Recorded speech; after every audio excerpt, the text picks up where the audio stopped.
ধরে আপনারা দাঁড়িয়ে আছেন, বসে আছেন। অনেকেই সকালে নাস্তাও খান না, এরকম লোকের সংখ্যা বেশি, তাই না?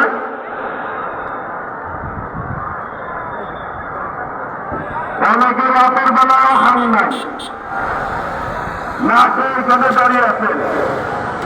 উদ্দেশ্য কি? একটু সুন্দর সমাবেশ হোক, এটা আমরা চাই, তাই না? সেই জন্য সবাই কষ্ট করছেন। আপনাদের কষ্টের প্রতি সম্মান দেখান, শ্রদ্ধা জানান যে আপনারা সর্বোচ্চ ত্যাগ স্বীকার করে আজকের এই সমাবেশকে সফল করতে চান। তাহলে সকলেরই তো দায়িত্বশীল হতে হবে, নাকি? একজন হইলেন আর একজন হইলেন না, হবে? হবে? হবে না। তাদের ধৈর্য সহকারে আমি দশের জন্য অনুরোধ করছি, ভলেন্টিয়ার ভাইয়েরা দাঁড়িয়ে থাকা যাবে না, বসে পড়তে হবে।